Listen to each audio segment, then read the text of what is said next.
Good day mga sir, meron dito ang Hyundai Reyna, nakailaw yung ABS. Yan, start natin. Yan, nakailaw yung ABS nya.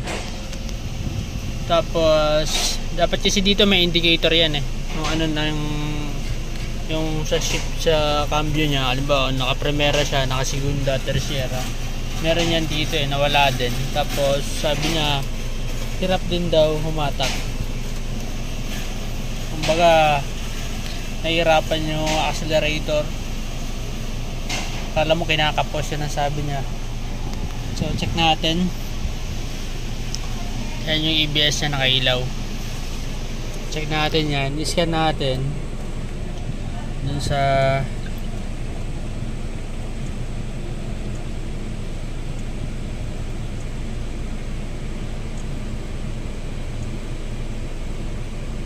natin yung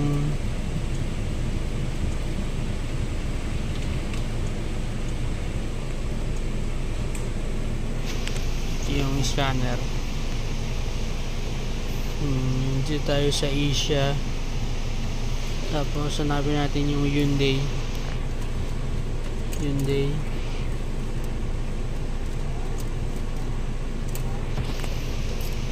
Automatic selection. Kasi babasahin niya yung VIN number or yung chassis number mga sir. Read natin. So yun na, nabasa niya na yung chassis number niya. Okay lang natin. Yan, Hyundai Europe Reyna Berna CB 2020 G 1.4 MPI. Yes natin. Yan, diagnosis, auto scan. EBS na naman yung concern niya. Yan, nagbi-bleed na siya. Airbag, milaw din. Kailaw din kasi dito. So yung airbag nawawala, yung EBS na nag-steady. So 100% na siya. Ito lumabas, EBS, ESP, anti-lock brake, electronic stability program. Check natin.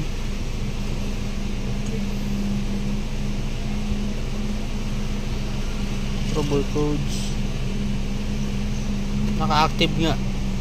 Right front vehicle speed sensor, circuit open or short. Malabang nito putol yung wire or kaya nangat-ngat. Right front, dito tayo mag-check sa right front. Check natin, patayin na natin. Huwag muna natin na-erase. Check muna natin actual.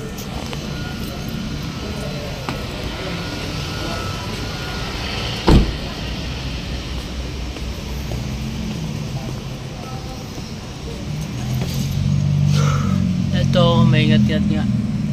Ito yung EBS wire nya. Tapos ito malamang ito yung harness papunta sa EBS nya. So tanggalin natin tong fender nya para makita natin. Tanggalin natin. Tanggalin muna natin mga sir. Ito na mga sir yung ano nya, yung ABS sensor nya. Kulay green saka orange.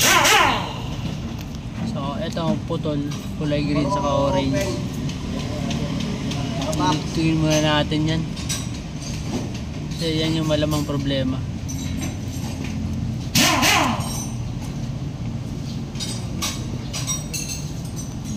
Pero mga sir, natugtong na natin ang ABS na ABS sensor, yung wire. Natugtong na natin si net tool.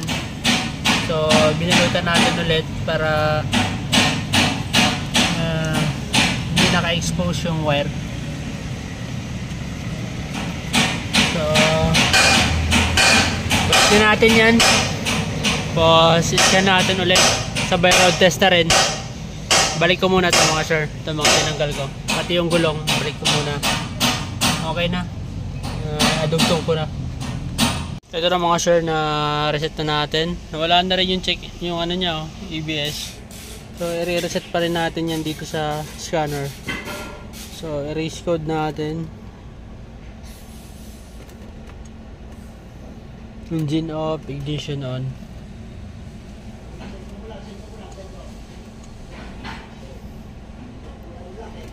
So meron pa isa eh. Erase na rin natin yan. Ito sa airbag. Erase na rin natin yan. So wala naman problema.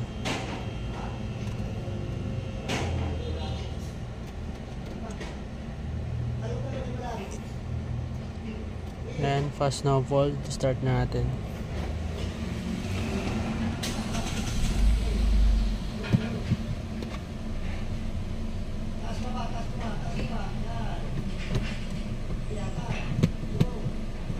So okay na. Scan natin, auto scan natin para sigurado.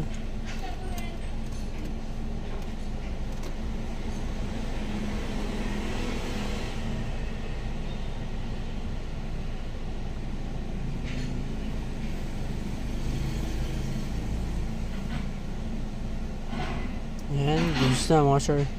So road test na lang natin to. Ganun lang po yung problema, umilaw yung EBS. Bigla na lang daw umilaw. So ingat-ingat pala. So road test muna natin. Hindi ko muna tatanggalan yung scanner. Mga sir, may indicator na siya. Dapat may indicator yan eh. O naka-reverse ka o naka-primera. Kanina wala yan. Yung nakailaw yung EBS. Tapos hirap din lumakbo. So iikot na natin to.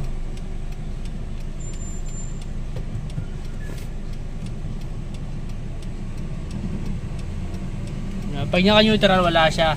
Pag na-reverse ko, yan, may reverse. Kailaw yung reverse na.